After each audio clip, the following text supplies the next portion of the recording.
Hey y'all, my name is Alvelyn. Welcome back to my YouTube channel. I just first off want to say I have been on such a long hiatus from YouTube just because honestly your girl's been booked and busy and over here just drowning in courses, in work, in everything.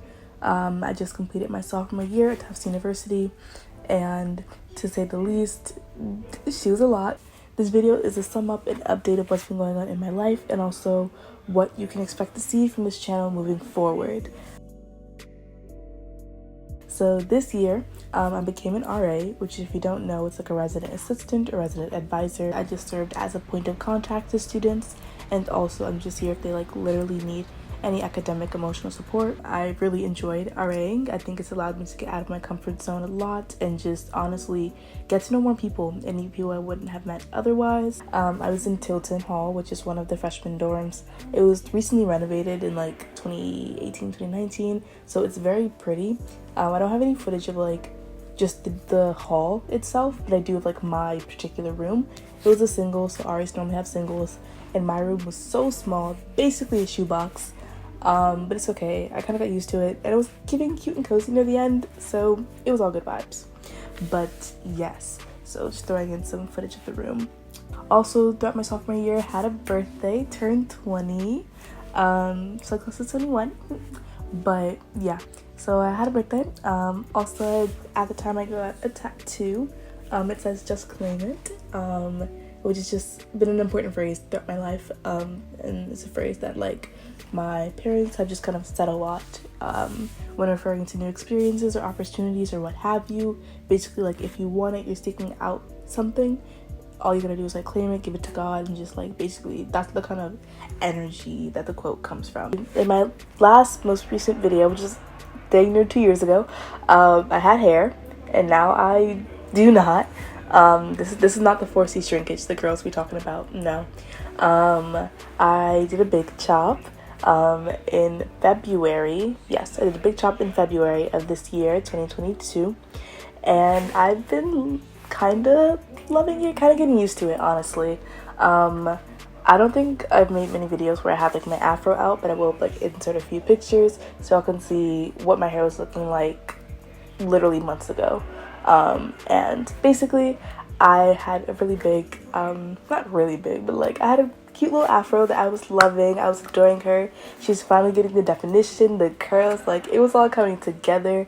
When I tell you I was so happy with where my hair was, but I didn't realize how damaged and unhealthy it actually was. So I was like, oh damn, that's crazy. But yeah.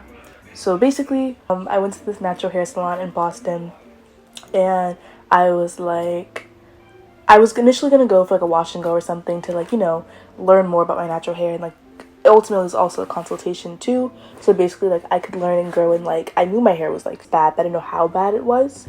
And so when the guy started to like, go through my hair and like look at it and stuff, he was like, sis, like you got this, you got that, like you got split ends, like you got heat damage, like you got X, Y, and Z, your hair dry while we at it, like it wasn't connecting. So yeah, let's just say at least my hair was down bad. And I was like, okay, let's cut it. And he was like, what you mean cut it? And I was like, yeah, let's go for it. Let's just do a big chop. He made me take a little 10-minute break, call my family, like to make sure I was like for real and want to do it, and it wasn't just like I'm going through an emotion, I want to just do it. But yeah, so I ended up big chopping my hair. No regrets. It was very short. It's grown a lot since February. Yeah, so big chop then. Honestly, after I big chopped, I didn't struggle with my hair like I thought I would. Like when he was like cutting off my hair, like buzz cutting it and everything, I was just, like saw my hair falling, and I'm like, okay, because I think I had like become so far removed from my hair because I knew that it was already like down bad, and like I knew I'd been wanting to cut it. Like I've been wanting, like, you know how whenever you're doing your hair naturally, you're like, I'm gonna cut this next time I do it because it's just too much to deal with and too much to bear. Like I was genuinely at my point, so I was like, just hair. But when I like started seeing my hair grow and like starting to deal with it, I was struggling a bit because like I kind of felt like my hair was part of my identity, and like I loved my afro, my natural hair, but when I had the short hair, I was kind of like, where do I fit in the world? I don't know how other people would view me or perceive me, so I kind of felt like I had to dress a certain way so people knew that I was like feminine or like a femme-identifying person or like a woman. And I didn't really like that. Like, I should just be able to wear what I want and not really have that be an additional concern, because I think in the back of my mind, like, no matter, in spite of what I'm wearing, I knew how other people would perceive me because of how my hair is. So like, if I had braids in, like box braids, and I'm wearing like, I don't know, something that's traditionally something society would view as a guy would wear, like some jogging pants, a sweatshirt, I don't know, something like that, and I still have my braids, I'm like, okay, well, I know that I'm feminine, I know that I'm female, and I think that other people would probably give that benefit of the doubt also because of the fact that like I have braids, even though what I'm wearing doesn't really exert that. But yeah, say all that to say, I just struggled a lot with just like comparing myself, not only just comparing myself to, like, to others, but also just comparing myself to like others' ideas of how I should be or how I should present myself. But after a while I stopped caring, genuinely, because nobody has time for that. I don't have time for that. Like, I know, like, I am my biggest critic, and that's just it, you know? Like, people are gonna have their own perceptions of me or like who I am, because of that. It's gonna be okay. So yeah, I have to say, also, throughout my sophomore year, I also started getting into like fashion more and understanding like my fashion sense, because like throughout high school and stuff, I've never been able to like wear my own clothes. Like, I had uniforms all throughout, like, genuinely like first grade to like 12th grade of high school. So coming to college, I was like, ooh, I could wear whatever I want. Like, let's go. Your girl's been wearing some very interesting outfits, but it's okay.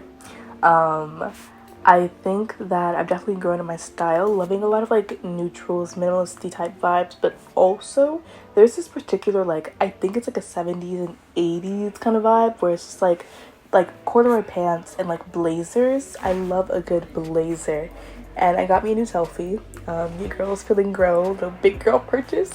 And I just have this like fit that's like a blazer, like a turtleneck, and like some corduroy pants or like some kind of like jeans-ish, that are like normally brown or like a neutralish color with like my tan selfie, and it's top tier. Yeah, I think I just feel like an old professor in the fit, but like it's giving old academia, old money a little bit, and I just like that vibe. Yeah, but that's a bit of my fashion sense. But I think like I'm also learning to not put myself in one box. Like, that is my favorite thing to wear, like blazers all the way, but I'm also accepting that like I can very much so dress a different style a different day and it doesn't matter. So this has just been the year of me learning more about myself, growing, being more intentional about what I'm doing, and honestly just not caring. And growing in that, I have been growing in my self-love. I'm the type of person, like, I try to do things to get myself out of my comfort zone, but like after a while, I kind of assume that, like, you know, I've done everything to make myself uncomfortable until I find a new challenge and I'm like, oh right, I can actually be afraid of things. So this year I've been like, or more so this upcoming year too, I'm gonna make it more of an effort to like take myself on like dates and like do things by myself. Like in February, I think right before Valentine's Day, I went to the ICA, which is a museum in Seaport. Top tier. It's a contemporary museum if you're into that kind of vibe. She's like right on the harbor, so she's very cute. It's very cute, like date vibes. If you ever want to go for like a cute little date, there's my little suggestion. Yeah. But yeah, so it's like my favorite museum, favorite place to be in Boston for like dates or just in general. And I went there because like this photographer, she was having like a session, and after you could basically like go through her exhibit and see some of her work. And I basically like took myself out to Boston, went to this like museum exhibit, and it was top tier, chef's kiss. Took myself out to eat right after, and it was just a cute little vibe. I plan on doing more of that, just like if I want to go do something, just do it. I don't have to wait on anybody, like I'm on no one else's time, so why not just go for it?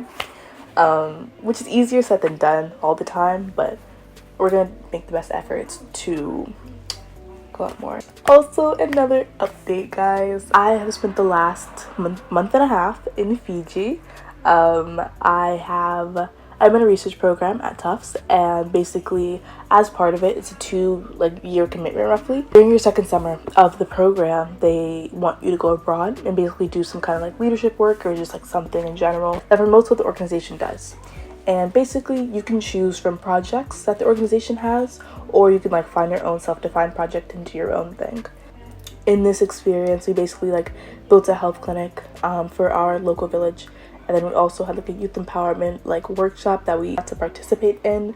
I was very skeptical of the project at first because like I wasn't sure if it was going to give like white savior complex, in the sense of like these were coming to like this so quote unquote like underdeveloped country and like solving their issues and then like, you know, leaving right after.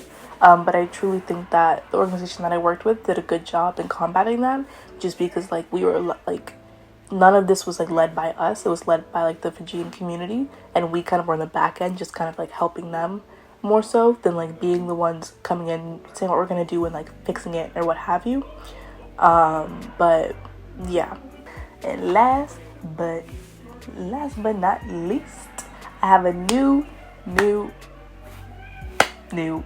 update. I'm very excited to share it actually. So I'm going to be starting a new series called Herd Within the Herd. Herd, like hear something, within the herd. Herd, like herd of elephants, because Tufts were jumbos. So like, you know, look at a little play on words here. It's cute, ain't it? I know. But yeah, I'm starting a new series where current students from Tufts any year, and hopefully I'll expand this out to faculty fairly soon, but current students are interviewed by me, but asked a series of questions, and basically I'm asking about their experiences at Tufts. They can talk about like any issues or challenges they faced while here, issues with financial aid, issues with like the structure of the campus in general, whatever challenges, whatever they want to talk about, basically adversities they've faced at Tufts. Not just that, but also like advice to give to prospective students and different things they want to share. This video series was inspired by the amazing Dominique Cynthia. She's also a fellow YouTuber, and she basically started her series basically doing 73 questions with the XYZ college students. It could be 73 questions like a Tufts student, 73 questions with a USC student, 73 questions with like Harvard, Morehouse, Yale, Spelman, many schools. She's done quite a few, and also like faculty and different people at these institutions also. I'm more so targeting it directly towards my university because I think there should be more representation for different students at Tufts, and I think why not? This is a great space to do it, so might as well. I thought it would be a cool idea to basically bring in other people, so that way like if I'm the most relatable for you, you may be able to find someone that is, and hopefully like if my interviewees are always comfortable with sharing their like social medias or information, I can like add that into my videos as well, and basically their point of contact if you have any questions or concerns about Tufts. Even though this is directly targeted towards Tufts, it also isn't at the same time. Like these are still college students no matter what. Their advice can be recycled and reused and thought about in new ways to use at other institutions also. So just keep that in mind while you're watching or engaging with the videos. These interviews are roughly like an hour long each. So I'm gonna do my best to cut them down to like 20 minutes max if I can. But yeah, so those are gonna be longer videos just kind of throughout the intermittent posts on my page. And hopefully that'll be a series I get to update like every couple of weeks. I'm very excited, to say the least. I've been smiling a bunch, but I'm so excited for what this channel is going to be. I think I'm really going to hone it down to like just like college content. If you enjoy it, like, comment, subscribe, you know? But if not, that's cool too. Let me know how I can get better, improve. What can I do more of? Or what can I do less of? But any feedback, or all feedback, is greatly appreciated. Thanks so much for watching, and I will see you guys soon.